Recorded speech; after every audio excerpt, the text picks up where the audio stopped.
kader PDI Perjuangan, Basuki Cahayapurnama.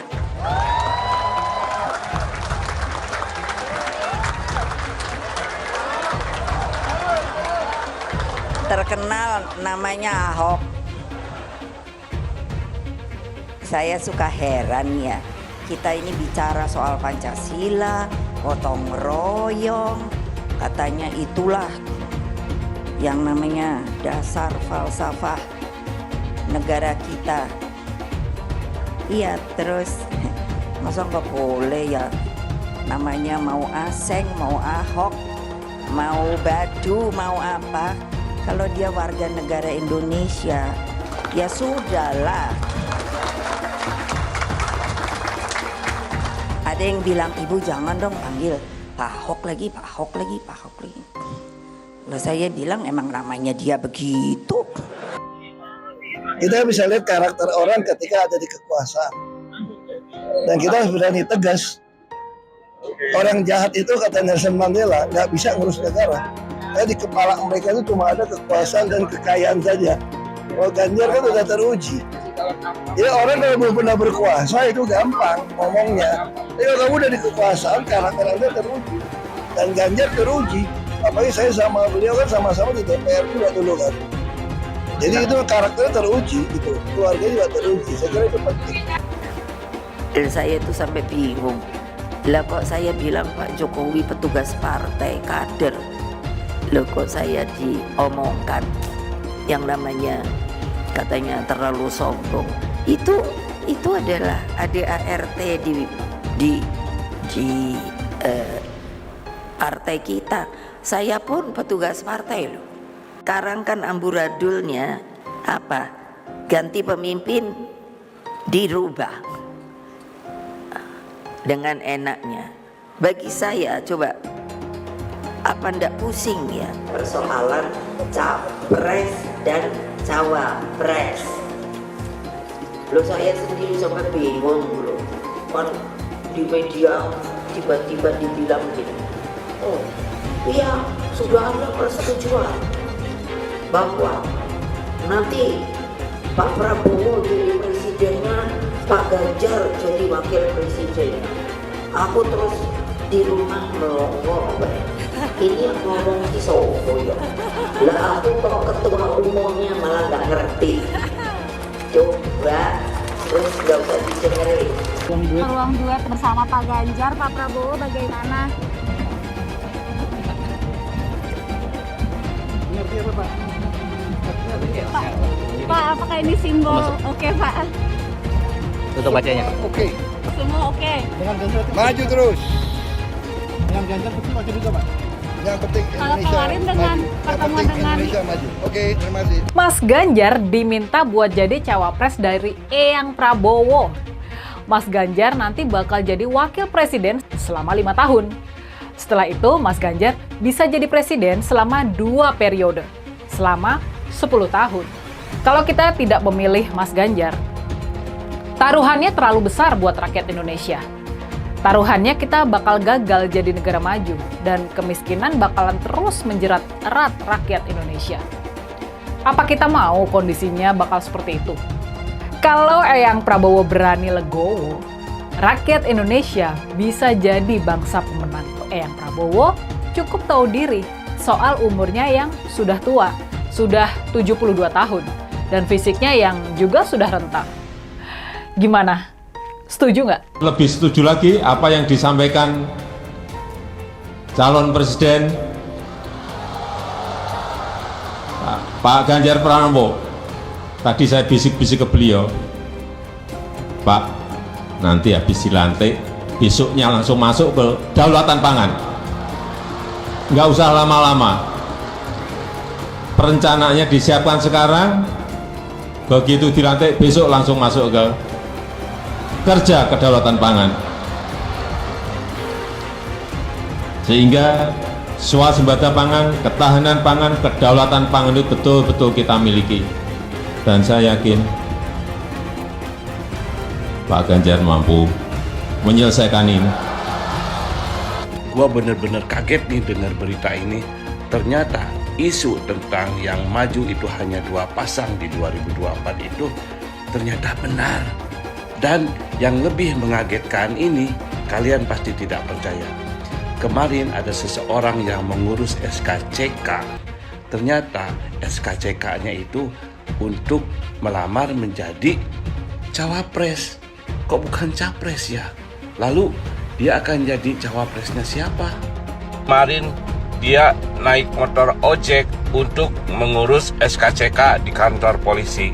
Padahal dengan kekayaan yang dia miliki, posisi dia sebagai mantan gubernur, bisa saja dia nyuruh orang untuk mengurus SKCK, atau bahkan dia bisa naik jet pribadi ke kantor polisi. Bilang dihalang-halangi, Anies masih sering bikin acara di sana-sini.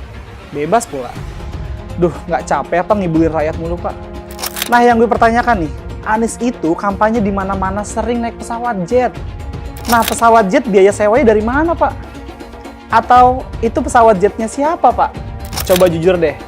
Karena setahu gue nih, itu punya bos Anda, Surya Paloh. Anies bicara soal pendidikan. Padahal waktu dia di Jakarta, dia sendiri nggak mampu buat memberikan bangku sekolah yang cukup waktu mimpin di Jakarta. Artinya, dia nggak mampu memberikan bukti kalau omongan dia itu bisa dilaksanakan. Anies bilang, setiap jabatan harus diisi sama orang-orang yang kompeten. Lah, faktanya di Jakarta, beberapa jabatan diisi sama orang-orang dekatnya dia. Nggak kompeten pula. Terus TGUPP, itu yang jumlahnya seabrek-abrek, fungsinya buat apa, Pak? Kok Jakarta makin berantakan sih? Sekali lagi, Anies nggak bisa membuktikan omongannya. Anies bilang dia akan membuka lapangan kerja. Yang dulu janjinya 200.000 lapangan kerja, ternyata cuma omong kosong, alias cuma janji palsu. Soal pembangunan yang berkelanjutan. Dia bilang di Jakarta dia udah meneruskan yang udah baik. Lu jangan percaya ya, itu ngibul. Faktanya nggak seperti itu loh. Belum lagi nih, program penanggulangan banjir. Jadi di daerah Jakarta itu ada daerah yang sebelumnya udah bebas banjir. Pas Anies mimpin, kok bisa-bisanya daerah itu banjir lagi? Gimana nggak banjir kalau kalinya udah nggak pernah dikeruk sama dibersihin, Pak? Kalau soal Jakarta, gue bisa bicara banyak deh. Jadi gue saksi bobroknya kepemimpinan Anies di Jakarta. Dan gue bisa pastiin, omongan manisnya Anies soal apa yang dia lakukan waktu mimpin Jakarta itu banyak nyebulnya. Saya tidak punya sejarah politik identitas. Identitas saya adalah yang seperti ini dan kita melakukan hal yang biasa dan kemudian semuanya menilai. Sekali lagi, saya tidak ada dalam sejarah politik menggunakan politik identitas. Boleh dicek. Perbedaan 3 baca pres saat refleksi. Di tempat ini, di lapangan ini, saya kelas 1 SD dan bermain sepak bola pertama kali di lapangan terbuka, namanya lapangan STO. Pada waktu itu, saya kelas 1 SD, sekolahnya di Sekip. Pada tahun 89, saya berada di lapangan ini, namanya lapangan Pancasila. Menjadi mahasiswa Universitas Gadjah Mada, universitas yang saya impikan. Saya mau minta Bapak berkaca lagi. Bapak berdiri di sini, kapan lagi ngerjain Menhan kan? Bapak, saya ingin Anda berefleksi Pak Prabowo atas segala hal yang sudah Bapak lalui selama ini. Bapak jangan kemana-mana, Bapak. Refleksinya di depan kaca, Pak. Udah cukup. Jadi maksudnya Bapak di sini sambil berkaca, berbicara pada diri sendiri. Refleksi. Udah, gue kaca. Refleksi kan? Refleksi, Bapak. Sesuatu yang tidak bisa saya lupakan adalah pesan kedua orang tua saya. Kalau soal jabatan, Jar, jangan pernah kamu kejar.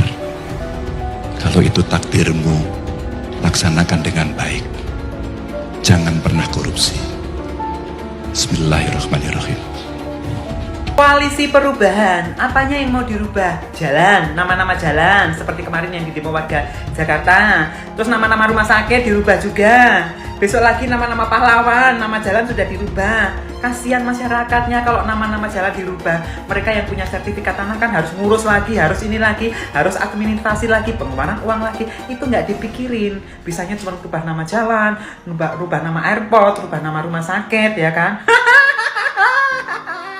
Nanti lama-lama sejarah Indonesia juga akan dirubah sama ini orang, ya. Perubahan-perubahan. Wow. Ada lagi yang dirubah.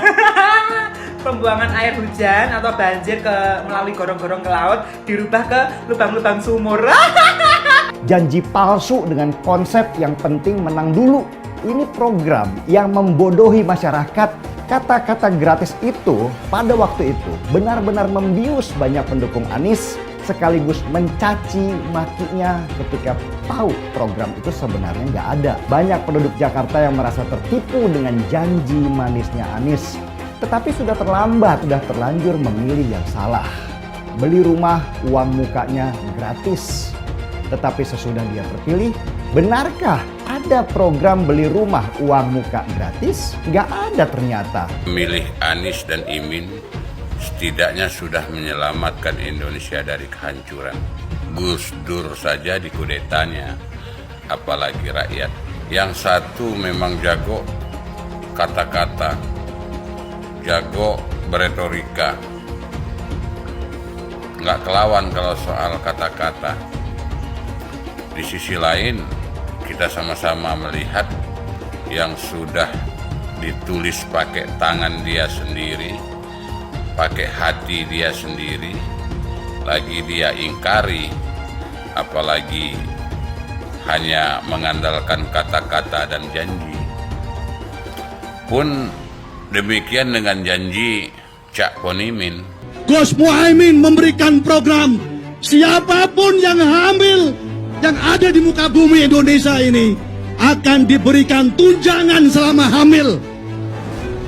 Karena itu yang masih jomblo secepatnya nikah, hamil, dibiayai kehamilannya oleh Gus Muhaimin. Akan mendapatkan subsidi, akan mendapatkan tunjangan rata-rata 6 juta selama kehamilan. Gus Muhaimin dan PKB menang. Semua yang punya sepeda motor, BBM-nya kita subsidi gratis tanpa biaya. Siapa yang di sini punya sepeda motor? Tahun 2024 PKB menang, Gus Muhaimin presiden, disubsidi serendah-rendahnya harga subsidi BBM. Kalau PKB sekarang bukan PKB Gus Dur, ini PKB Caimin. Jadi beda, PKB-nya sudah beda. Jadi nggak bisa lagi menurut saya, memang masih tetap jualan nama Gus Dur, itu ada larangannya jelas sekali. Tapi ya namanya orang masih mencuri-curi, kebiasaan kayaknya mencuri-curi. Mencuri partai, sekarang mencuri gambar. Gus Dur pendiri partai, orang yang dikatakan oleh Caimin sebagai guru politiknya, malah dikudeta, apalagi rakyat. Susah kan mau milih pemimpin seperti itu nanti? Pak Prabowo hari ini adalah calon presiden dari Partai Gerindra.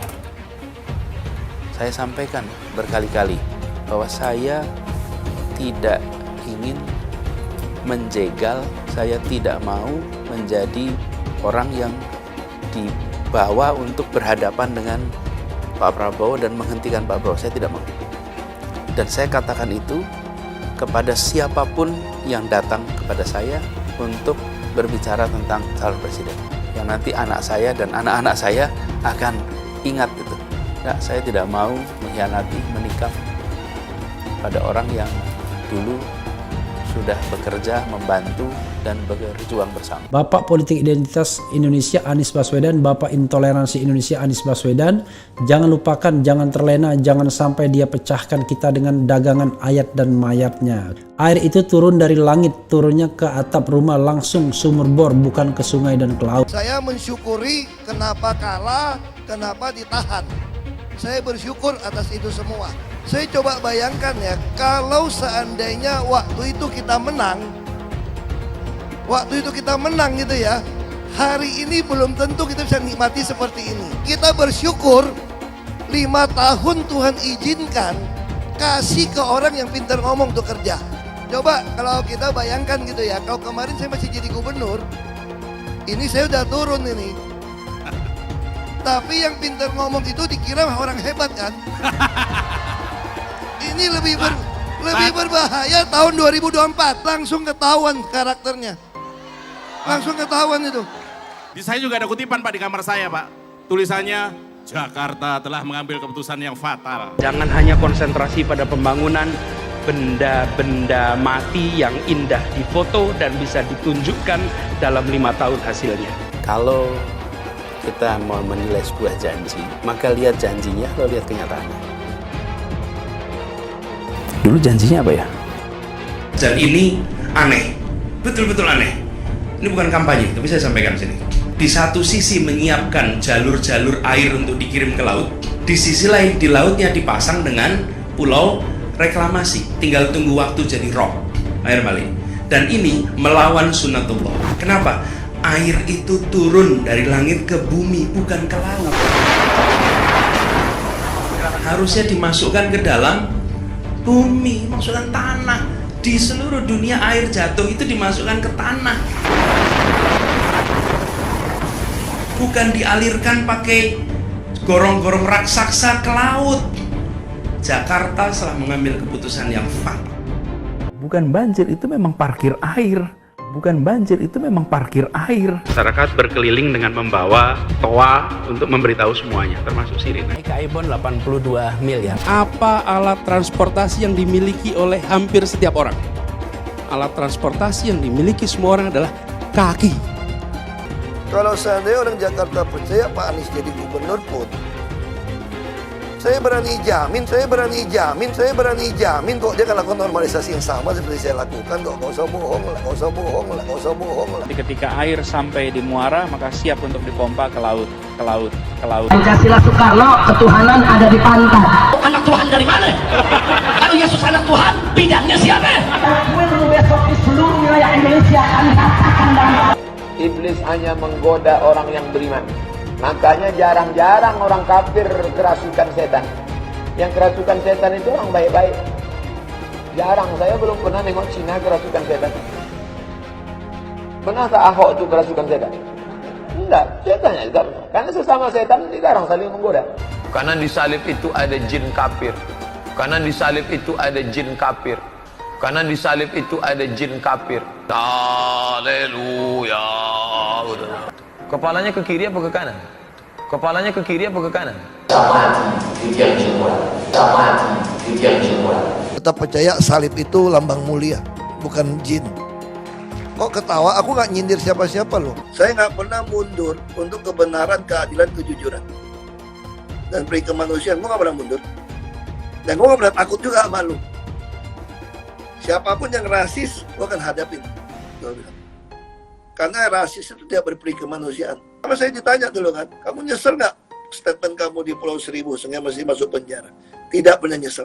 Karena saya mengatakan kebenaran. Anies merupakan antitesis daripada Pak Jokowi. Antitesis artinya bertolak belakang dengan Jokowi. Anies sudah menyatakan tidak akan melanjutkan semua program dari Pak Jokowi. Jadi semua pembangunan yang dilakukan oleh Pak Jokowi akan dihentikan oleh Anies jika Anies menjadi presiden.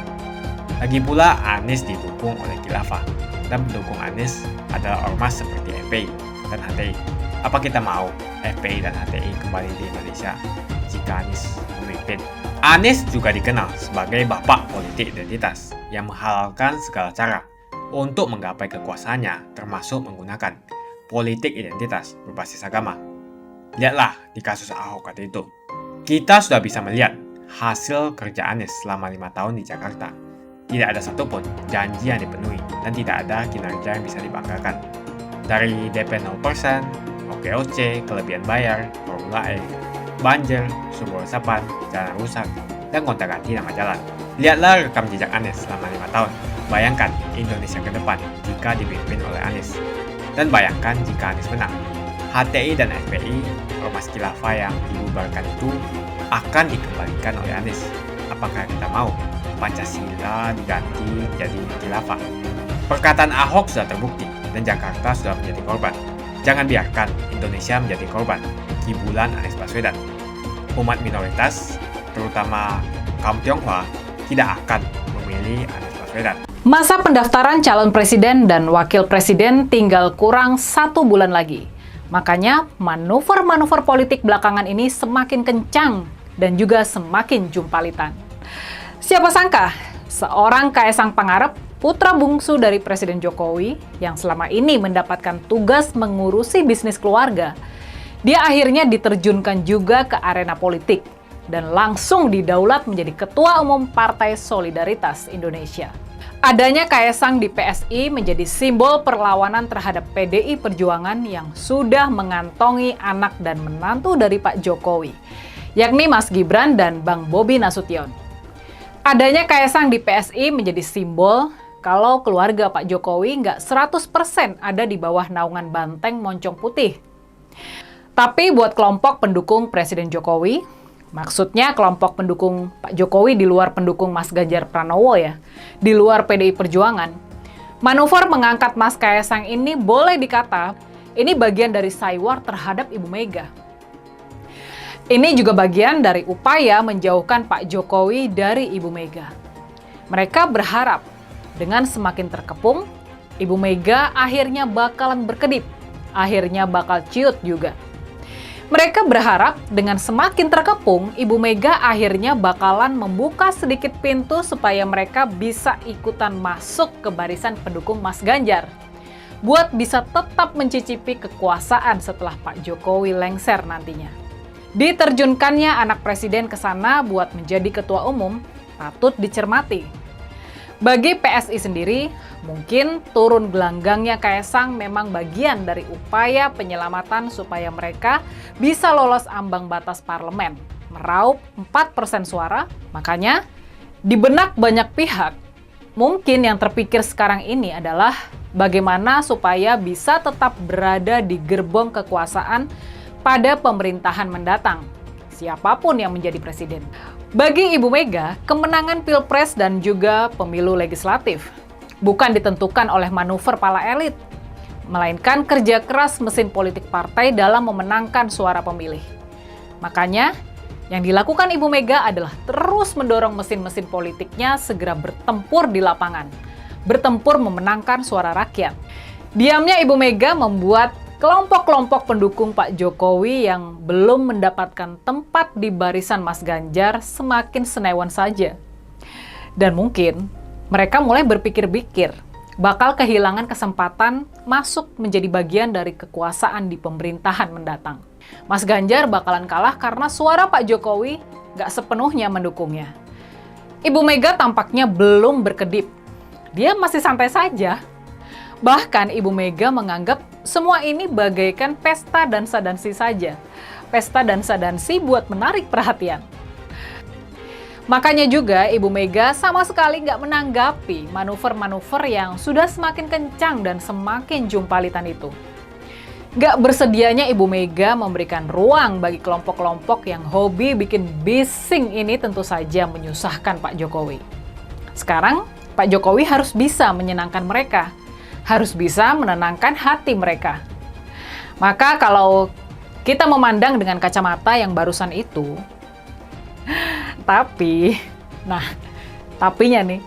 tapinya masalah yang dihadapi Pak Jokowi, Ibu Mega sudah menutup pintu buat pendukung-pendukung Pak Jokowi yang selama ini terlalu bising, suka klaim dan terlalu penuntut itu. Makanya bagaimanapun juga Pak Jokowi masih harus memperhatikan kelompok relawan seperti Projo dan Partai PSI. Pak Jokowi perlu membuat para pendukung militannya itu tetap tenang dalam memandang masa depan. Kita mungkin bisa paham kenapa Pak Jokowi menghadiahi Ketua Umum Projo dengan jabatan Menteri Kominfo dan mengapa akhirnya Pak Jokowi merelakan Kaisang untuk memimpin PSI. Meskipun masih gamang, mungkin mereka memang harus rela merapatkan diri ke kubu Eyang Prabowo, walaupun yang bersangkutan punya track record selalu kalah di ajang Pilpres. Gak cuma kalah 2 kali dari Pak Jokowi, tapi juga pernah kalah dari Eyang SBY. Dan Pak Jokowi pasti lebih paham kalau sosok yang sanggup menggantikannya cuma 1 orang, yakni Mas Ganjar Pranowo. Pak Jokowi pasti paham juga, karena dia orangnya sangat rasional. Soal hitung-hitungan Pilpres, Pak Jokowi pastinya nggak naif.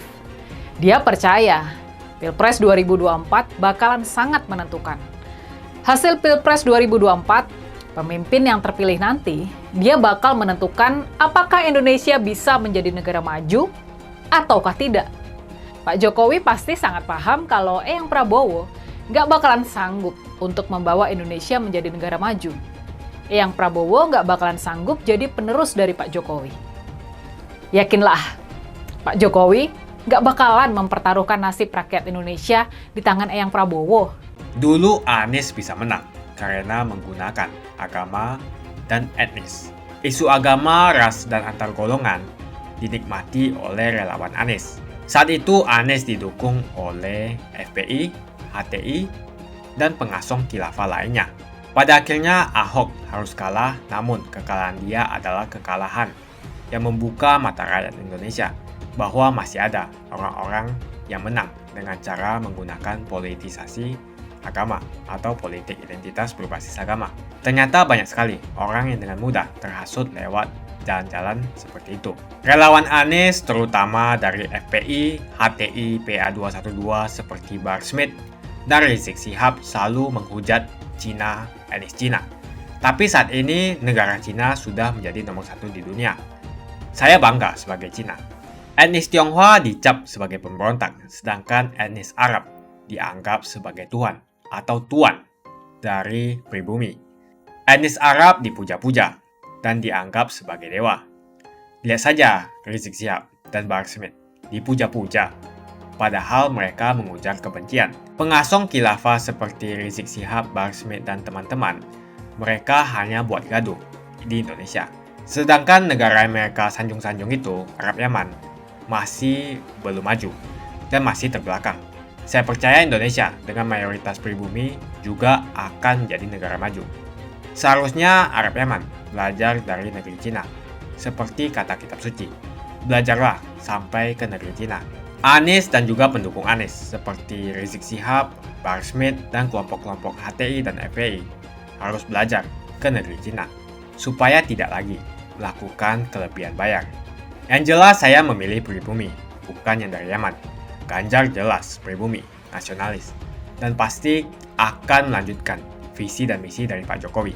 Suara Ahok merepresentasi warga minoritas, dan etnis Tionghoa mendukung Ganjar Pranowo. Ahok pasti akan mendukung Ganjar, karena Ahok anti radikalisme. Ahok yang jelas tidak akan mendukung Anies Baswedan, karena Anies Baswedan didukung oleh kelompok khilafah, HTI, dan FPI, ormas terlarang itu. Anies merupakan antitesis daripada Pak Jokowi, dan diragukan kenasionalisannya, apalagi pribumiannya. Antitesis artinya bertolak belakang dengan Jokowi. Anies sudah menyatakan tidak akan melanjutkan semua program dari Pak Jokowi. Jadi semua pembangunan yang dilakukan oleh Pak Jokowi akan dihentikan oleh Anies jika Anies menjadi presiden.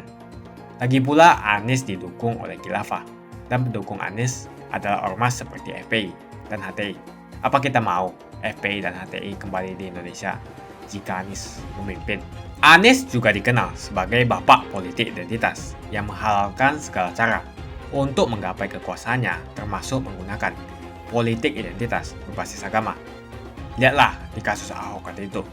Kita sudah bisa melihat hasil kerja Anies selama 5 tahun di Jakarta. Tidak ada satupun janji yang dipenuhi dan tidak ada kinerja yang bisa dibanggakan. Dari DP 0%, OKOC, kelebihan bayar, Formula E, banjir, sumber resapan, jalan rusak, dan gonta-ganti nama jalan. Lihatlah rekam jejak Anies selama 5 tahun. Bayangkan Indonesia ke depan jika dipimpin oleh Anies. Dan bayangkan jika Anies menang. HTI dan FPI, ormas khilafah yang dibubarkan itu, akan dikembalikan oleh Anies. Apakah kita mau Pancasila diganti menjadi khilafah? Bagian Indonesia Timur yang mayoritas non-muslim seperti Bali tidak akan setuju dengan khilafah atau sistem khilafah. Mungkin Indonesia akan bubar jika Anies menjadi presiden. Perkataan Ahok sudah terbukti dan Jakarta sudah menjadi korban. Jangan biarkan Indonesia menjadi korban kibulan Anies Baswedan. Umat minoritas, terutama kaum Tionghoa, tidak akan memilih Anies Baswedan. Saya yakin karma Ahok mengejar Anies Baswedan. Dulu Anies memainkan politik identitas kepada Ahok. Sekarang Anies dipertanyakan kepribumiannya karena dia dari Yaman. Itu saja opini saya hari ini. Tuliskan opini kalian tentang Anies Baswedan. Jika kalian setuju dengan pendapat saya di video ini, pastikan kalian menekan like di video ini dan bagikan video ini ke teman dan family Anda supaya mereka semua mengetahui tentang informasi ini.